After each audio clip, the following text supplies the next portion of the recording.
I read somewhere that you put 5 million into Ethereum. Is that correct? The biggest bet I've ever taken. I'm not an Ethereum maximus. I just think it's the best risk-adjusted reward. I'm an investor.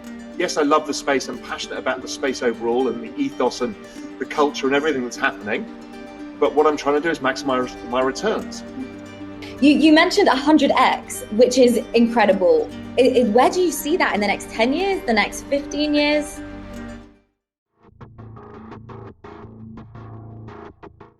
I read somewhere that you put 5 million into Ethereum. Is that correct? I'm not saying how much I'm putting into it, but I've got 100% of my liquid net worth in crypto, and about 70% of it's in Ethereum, probably more now, probably about 80-something% is in Ethereum. Would you regard yourself as Ethereum maximus? Oh, sorry. No, it's the biggest bet I've ever taken. I'm not an Ethereum maximus. I just think it's the best risk-adjusted reward. I'm an investor. Yes, I love the space. I'm passionate about the space overall and the ethos and the culture and everything that's happening. But what I'm trying to do is maximize my returns. And yes, could I make more money in Solana? Possibly, but it's riskier. Ethereum is so clear with the restricted supply. There's a supply crunch. Everybody's staking their ETH. Everything's being locked up on smart contracts. So to me, and I'm seeing institutions coming into Ethereum because they feel more comfortable there than they do with Bitcoin because of the issues we talked about, the culture within the community. So I'm like, this is the best bet to me. So so I'm not an ETH maximus in any way. In fact, I own tons of altcoins, stuff like Solana, Avalanche, Terra, and I think everybody's doing great work, and the world should be about all of us doing great work and working together because the whole space is going to go up 100x. And if Bitcoin ends up being not 45% of it, but ends up being 20% of it, but the whole space has gone 100x, it works for everybody. I just want to let everyone know that we have a few minutes left, so please feel free to leave your questions in the chat, and I'll ask Raoul since we have him. So you mentioned 100x, which is incredible. Where do you see that in the next 10 years, the next 15 years? So this is the fastest adoption of any technology in all recorded human history. So it's growing at 113% a year, which is twice the speed the internet was when it had 150 million users. You extrapolate that out, you get to 1 billion people by 2024. If you look at it in terms of market cap, it's about 2 trillion today, a bit over that. Most other assets are around 200 trillion, so equities, bonds, real estate. So if this is the asset class that we think it is, and it's growing at this rate, then 200 trillion is a reasonable estimate by the end of the decade.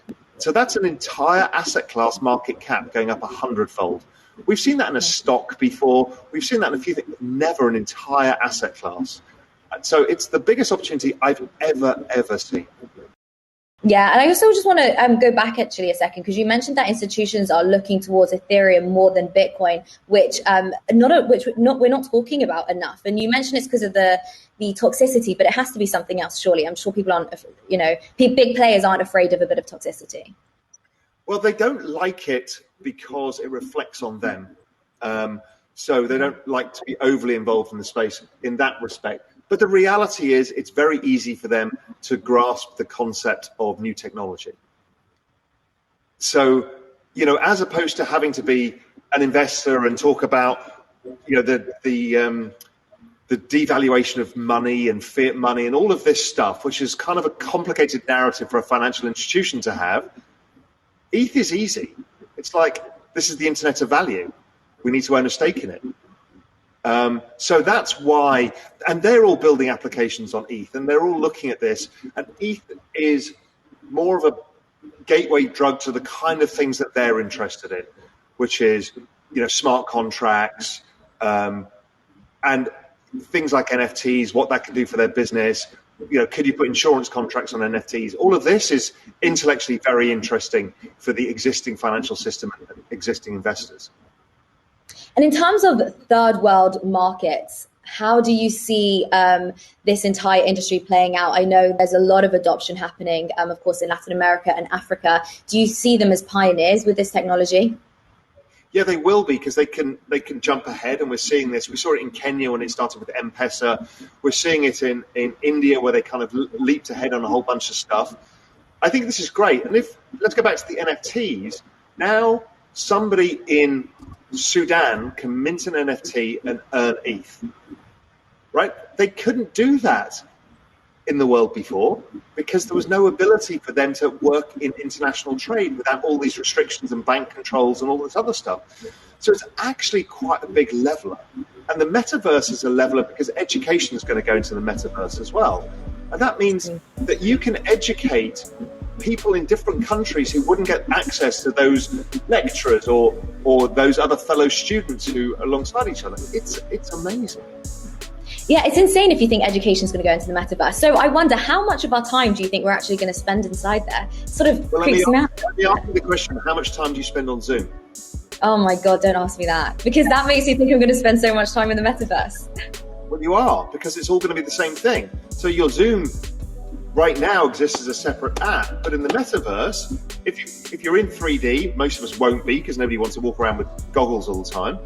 But it'll be part of an experience, like a 3D experience on your screen, where you can have your Zoom thing up, you can have other applications, and it all works in a better way. So it's just going to be a natural way for you to be. You're not always going to be living in the avatar world, where you're representing yourself digitally. You can represent the space that you operate within, your computer screens, all of the things that you use. Again, there is no kind of final state. Everybody thinks, oh, we're all going to be walking around with VR headsets, and it doesn't have to be that. It's every digital experience and how it all seamlessly comes together.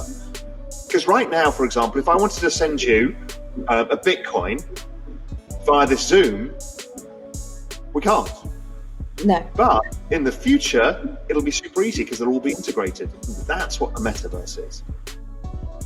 I'd love to hear how you would actually describe NFTs in one sentence to somebody completely new to this industry. The recorded ownership of digital assets. So it's essentially the ability to own something that is digital. Because in the traditional world, everything digital was basically free. And this changes that. And that's just a small part of it. So where do you then see the value? Do you see there's long-term value here, or is it a matter of as money flows in, it's more of where the attention goes, the money flows? This is a bit of a bubble right now. Yes and yes. So yes, there's a bit of a bubble right now. Yes, there's tons of money. Everyone's got tons of ETH and they're throwing it around the NFT market. The reality is that this is actually a very meaningful technology. What it allows you to do is operate within a digital world, own things, transfer things, and that can be a piece of artwork, it can be the member of a community like Bored Ape Yacht Club, or it could be IP, it could be tokenized real estate, it could be digital real estate, it can be everything. So if you think about this as like this ledger where you can own these assets and transfer them, store them, and you've got that trusted ownership of it. It's kind of a game changer. Also, digital identity is going on to NFTs as well.